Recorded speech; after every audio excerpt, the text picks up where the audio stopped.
More and more in the West, due to its rise in popularity, it's becoming a lot more common to stumble across people who enjoy anime, which is great. Less people hating on something they've never even given a chance to begin with, and more people finding love and enjoyment in a medium full of great stories and experiences. Now, typically when you first start watching anime, there's a great chance you start with what the anime community calls gateway anime. If you're new to anime and some elitist snob has convinced you in any way an anime that is labeled gateway is bad, ignore them. Sure, gateway anime can be bad, but not all gateway anime are bad. Gateway anime are important parts to the medium and do the most legwork in helping make new anime fans. As the name implies, imagine if all the anime was behind like a giant gate, and gateway anime would be what you would have to watch to enter said gate. Now, this obviously is not meant to be taken literal. You can start with any anime you want, but if you were to pick one of these really popular starter anime, some really common choices are like, so you got your Full Metal Alchemist Brotherhood, you got your Attack on Titan, and you got your Death Note. You also got your really popular shonen mega titans like your Naruto or your One Piece. And as you finish up these shows, they pull you deeper into anime until now you're the super fan and you're recommending your friends who aren't into anime to give those shows a try. It's like a nice circle of life kind of thing. But there's one anime that I would argue is leagues ahead of the anime I just named in terms of worldwide popularity: Dragon Ball.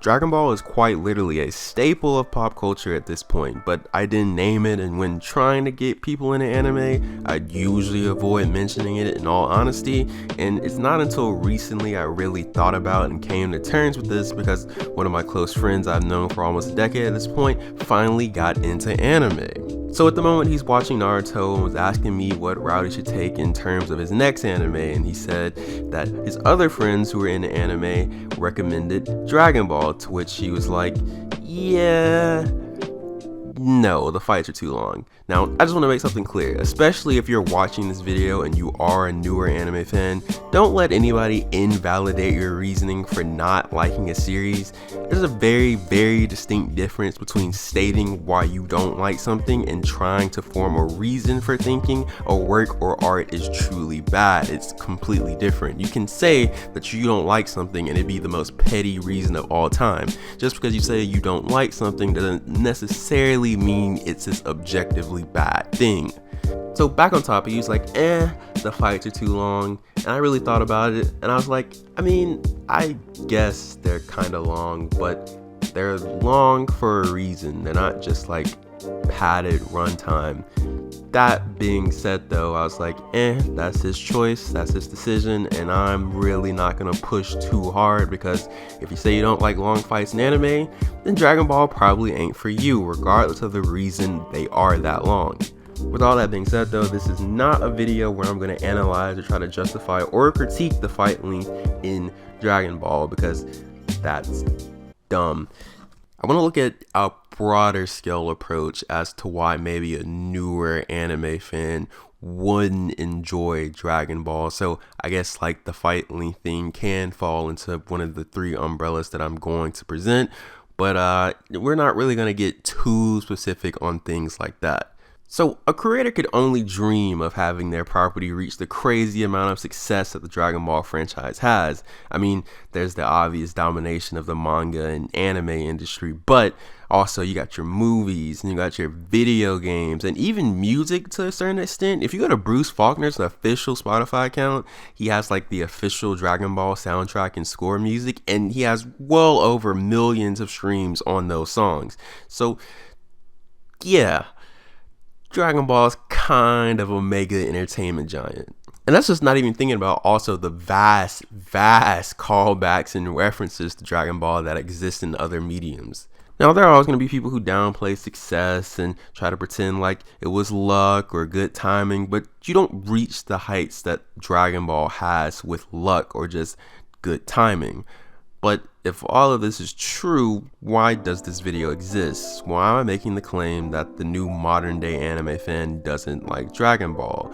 Is it simply disinterest? Is it a long list of smaller petty reasons like maybe fight length, or you feel like it's just sweaty men yelling? Or is it a much deeper, complicated reason that needs to be touched on? So I slimmed down this video essay to 3 major parts, like I said. These 3 things being what mostly contributes to the disconnect between younger or just newer anime fans and Dragon Ball. But let it be known, these things are based on my own personal thoughts, experiences, conversations, and research. In no way am I saying that these things are the end all be all for this conversation though. I think this is for sure an open dialogue, so if you have any input on why you believe maybe a newer anime fan doesn't really care for Dragon Ball and you don't see me talk about it, feel free to leave a comment down below.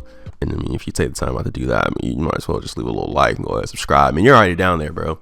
So these 3 things are age, perception, and popularity. I think all of these things, when you get down into the details of them, negatively impact Dragon Ball in terms of the perspective a newer fan has on the series. And I know popularity, that sounds like a really dumb thing, but I promise it has a point, and it's not just, oh, newer anime fans are trying to avoid popular things like Dragon. It's not that, I promise. Just give me a sec, alright, I'll get there.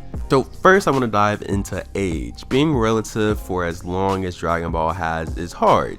Being relative and quality for as long as Dragon Ball has is really hard. Don't bring up GT, don't bring up GT, don't bring up GT. That being said, usually to accomplish this, you need a lot of evolution. If you don't evolve with the evolving media around you, you simply fall behind as a series. And while a lot of people do not want to admit it, Dragon Ball has definitely evolved. I know there's this thought process that lingers around that Dragon Ball does nothing but palette swap transformations and, you know, interchange villains and bring old villains back in certain cases, but there's definitely more to 3 decades of Dragon Ball than just that happening. Just look at episode 5 of Dragon Ball and then look at episode 5 of Dragon Ball Super. Even though I know that can not be the easiest on the eyes, they are very clearly different.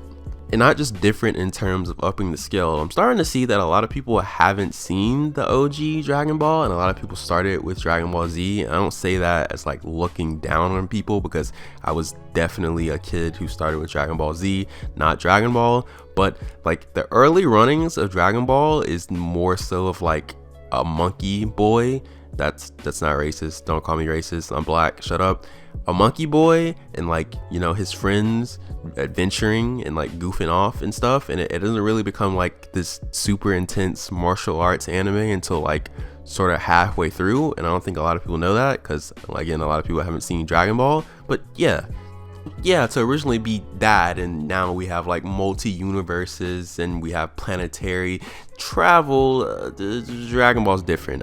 You don't want to admit it, but it's different. It's not what it originally was. But the reason I bring up age is because even if you agree or disagree that Dragon Ball has evolved a lot over the years, the story hasn't really got any more complex than the simple little kid adventuring with his friends, or the now grown man adventuring with his friends and protecting them from planetary villains. Dragon Ball definitely shows its age in the kind of story that it tells, and in the way that said story is being told. It's very much so a good guys have conflict with bad guys, and good guys overcome over insurmountable odds and save the day. And that's led to many people comparing it to things like, again, Attack on Titan and Death Note, that have more complex themes and more complex characters, and saying, yeah, why would I watch Dragon Ball again?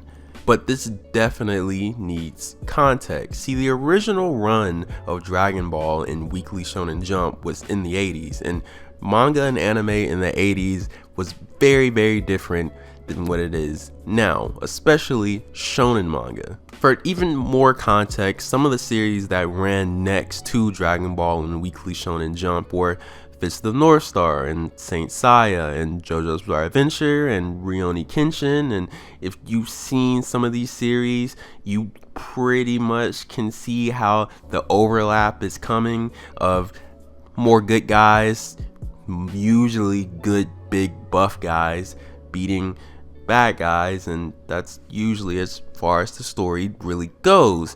And some people will say, no, JoJo's Bizarre Adventure definitely has more complex storytelling, and that, I say, you're right, you're very, very right, it definitely does. But if we're talking about the time it was running next to these series, well, that would be part 1, and part 1 very much so is wholesome boy Jonathan Joestar going up against insane vampire boy Dio Brando. Araki is just a madman, and if you don't know anything about JoJo's Bizarre Adventure, 1, go find out, but 2, he just, every time an arc ends, he completely scripts his entire series of its characters and its themes and its setting almost to a bare bones level, and outside of maybe some lingering plot threads from the previous arc, he rebuilds all that stuff up with new characters, new themes, and a new setting, and he's done that over 5 times. So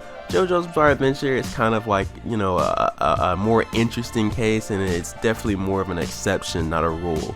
So when you're talking about comparing stories and you're using Dragon Ball, you should be comparing Dragon Ball to those stories, the stories it came out next to, not stories that, for one part, definitely have the DNA of Dragon Ball and the inspiration of Dragon Ball, but have had years and years and years to see previous mangas and build off those and create more complex narratives. This is also a byproduct of just the nature of the Shonen Jump magazine. Look, Shonen Jump, Weekly Jump, is still to this day a really, really volatile magazine. You can literally be on the front cover and then 8 weeks later have your series pulled. It happens all the time.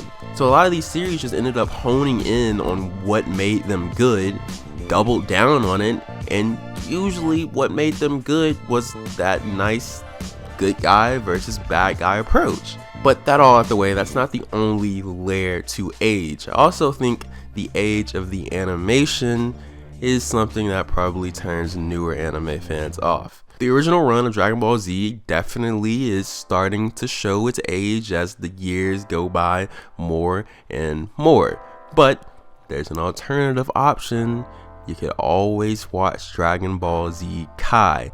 Now, there is this myth around Dragon Ball Z Kai that I will try to help debunk, even though it's been debunked a bunch of times on different forums and Twitter and literally in other YouTube videos. But if you haven't seen any of those and you're only seeing this video, then I'll help you out. There are people in the Dragon Ball community who are under the misconception that Dragon Ball Kai or Dragon Ball Z Kai is heavily censored.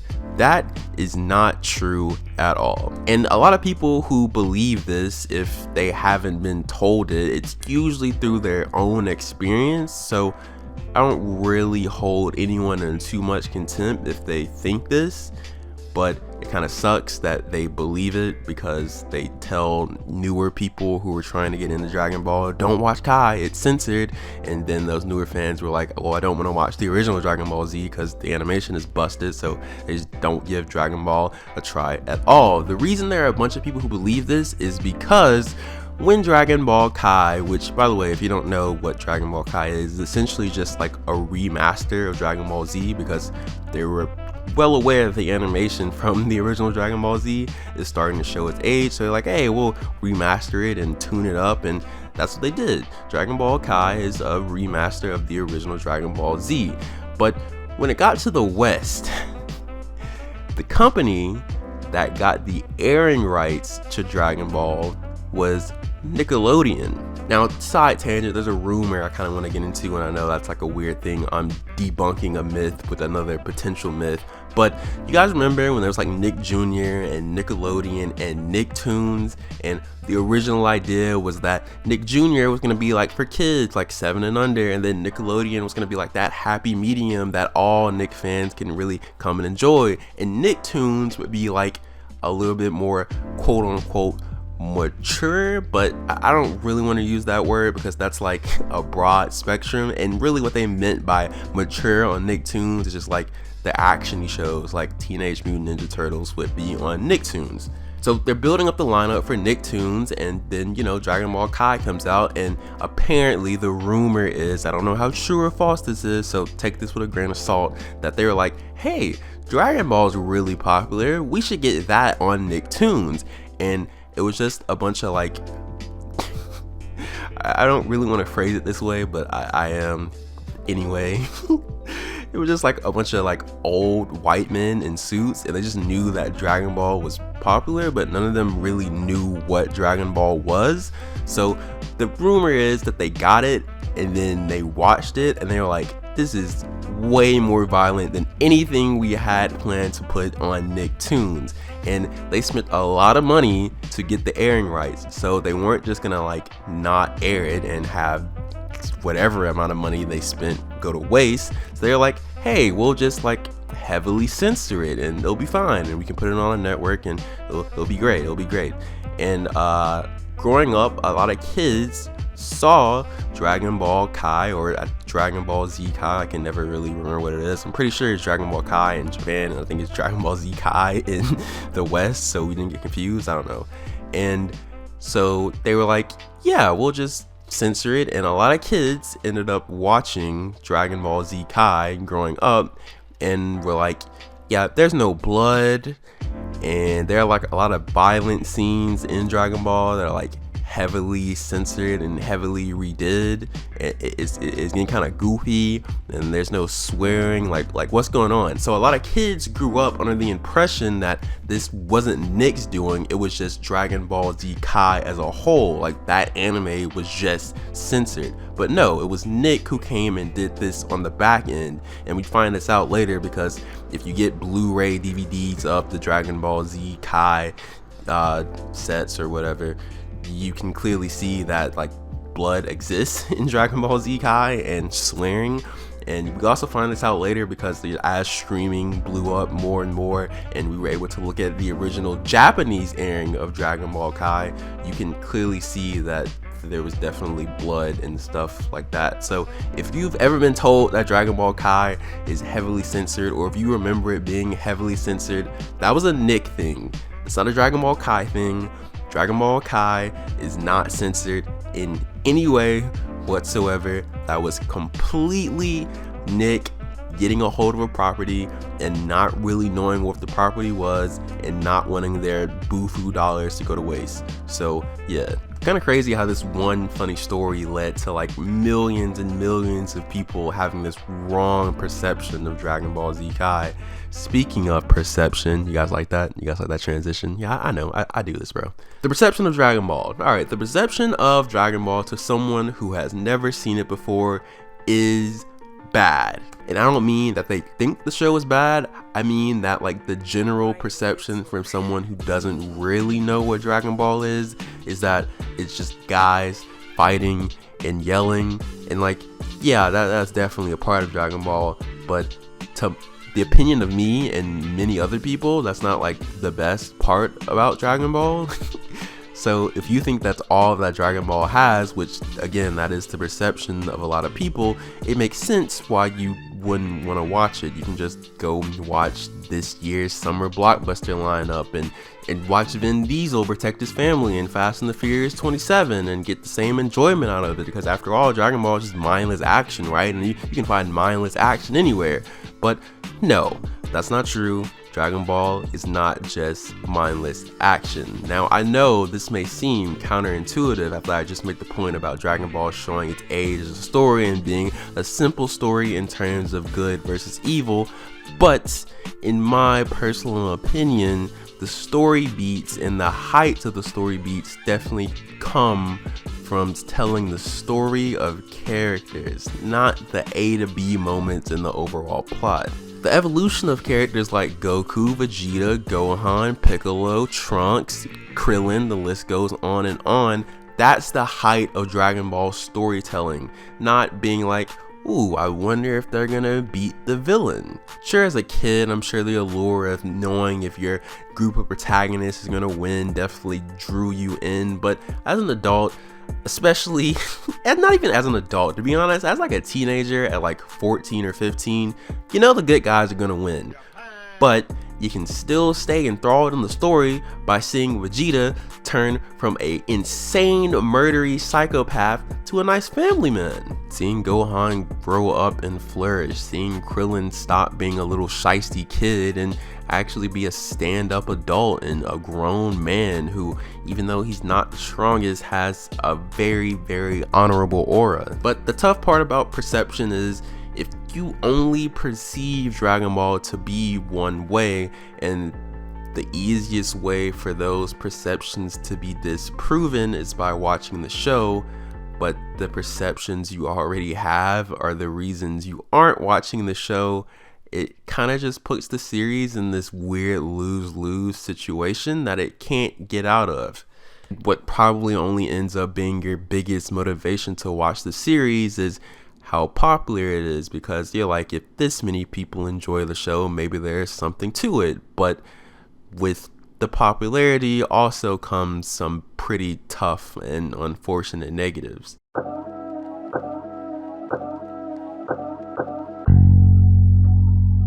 Two real negatives kind of come up when we're talking about the popularity of Dragon Ball. One, only kinda relevant. The second, really relevant, and in fact it applies to like kind of a big debacle that happened as recent as a few days ago at the time of this recording. So before I get into details about the first bit, I just want to make it clear that this isn't really an inherently Dragon Ball issue in terms of popularity. It's more so this would be an issue if any anime took Dragon Ball's spot. I don't think it has anything to do specifically with Dragon Ball. It's just the position that Dragon Ball's in. If Sailor Moon became the most popular anime of all time, this problem would still probably retroactively exist. It kind of just is what it is. But essentially, Dragon Ball being the most popular anime in the world for so long, and really being the only anime that a lot of people in the West knew of, especially in like that 90s to late 2000s run, meant that when a person who didn't watch anime thought of anime, they immediately thought of Dragon Ball. This turned off a lot of people from the anime medium for a long time. Because if Dragon Ball is the face of anime and you perceive all of anime to be pretty much like Dragon Ball, and you don't like Dragon Ball, then you aren't gonna watch anime. And it's taken a long time for people in the anime community to convince others outside of the community that no, anime works the same way as movies and TV shows. In fact, so much so that I've always found it kind of weird to say that like I am an anime fan, because if you were talking to someone and they were like, I'm a movie fan or I'm a TV show fan, you'd have one of two reactions. One, end the conversation as soon as possible, because the only person who would speak like that is a sociopath. And two, what kind of movies do you like, or what kind of TV shows do you like? Every genre that exists for the most part in movies and TV shows exists in anime. But since Dragon Ball is the most popular anime, the average person who didn't watch anime didn't know this. They didn't know that, hey, I can just be a fan of horror and then simply Google best horror anime. Wow, that's crazy. But moving on to the second point, Dragon Ball has so many fans and it's so popular that the chances of you being able to watch Dragon Ball to Dragon Ball Super from beginning to end and have no spoilers are so impossibly slim that I'd be dying to meet someone from like 2010 and up who was able to watch Dragon Ball and not have anything spoiled for them. Like, I'm pretty sure the only way to get away with this is you'd have to like not be on any social media platforms, or like not use any internet at all, and not see any of the video games, because the video games definitely spoiled Dragon Ball 2. And that within itself just doesn't work, because the way you're probably going to end up watching Dragon Ball is you would stream it, and you obviously can't stream something if you don't have the internet, so it's like a lose-lose. And no one likes spoilers, but spoilers for Dragon Ball is like a real particular thing, because some of the more like iconic and very important moments are just things that people who have no experience with Dragon Ball know about, and that's like really bad. Like, the idea and concept of a Super Saiyan and the moment that Goku originally transformed into a Super Saiyan is like supposed to be this really pivotal thing that we've been building up to since damn near the beginning of the series. And pretty much everyone who watches Dragon Ball Z before they even start knows what a Super Saiyan is. And so it just dilutes what's supposed to be a very iconic moment, because you can't experience it or retrieve that information for yourself for the first time. And no one really talks about this, and that disappoints me. And I was talking to one of my friends about this, and I brought up this point, and she like kind of played it down, and then I was like, all right, think about it like this. Imagine if you got into Attack on Titan, but you like already knew what was in the basement, like just off rip. Like, before you even started the series, you already knew what was in the basement. You already knew the big secret about the basement. That would like greatly crutch that moment and greatly crutch the build up to that moment, which is very important to the series. But it's so popular, and you see all the clips of the transformations, and people talk about Dragon Ball so much that it's damn near impossible to avoid these moments. Literally, I won't talk about it in the video, don't worry, but recently a big thing happened in the Dragon Ball Super manga involving Goku, or maybe it was Vegeta, I don't know, I won't say specifically, and a cool thing happened with them. And before literally the translation can even come out in English, it was literally trending on Twitter. There was literally no translation. There was no translation. There was no English translation before we could even know what the hell the text said on the page. The moment was trending on Twitter, and it was already ruined for everybody else. Keep in mind, the Dragon Ball Super anime hasn't even been announced to come back, so the chances of you being able to avoid knowing that very crucial thing that just happened in the Dragon Ball Super manga, if you're an anime only, was pretty much impossible. So while it's definitely a cool thing to see such like a cult-like fan base for Dragon Ball online all over the world, global, it's like no one gets a fresh, untainted experience of Dragon Ball. And me personally, spoilers don't bother me too much. It honestly just depends on what exactly is being spoiled, because sometimes the experience itself definitely is more important than the surprise. But I just have a strong feeling that a lot of people would enjoy Dragon Ball in their first watch through a lot more if they could watch it untainted and not know pretty much like all the transformations and all the key and pivotal plots and all the key beam struggles, and just basically know all the big points before they even watch the series.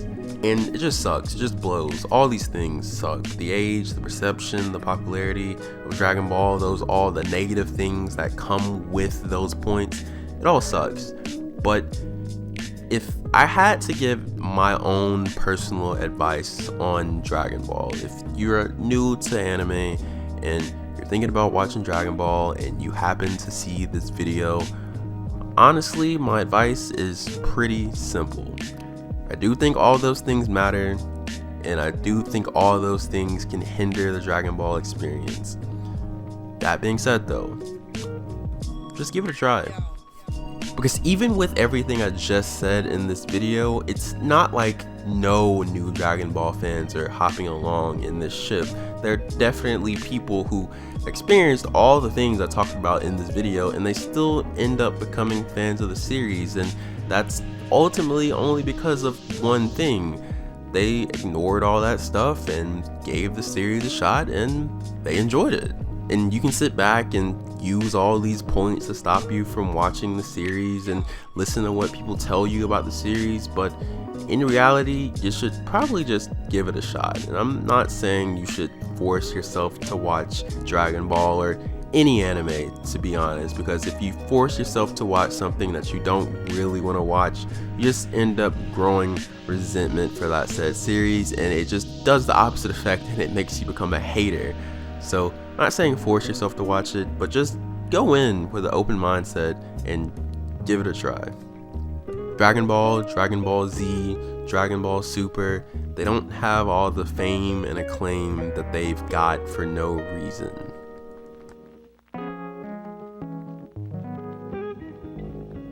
That's the end of the video. I am, first off, before we start, because I need to rant. I need to rant.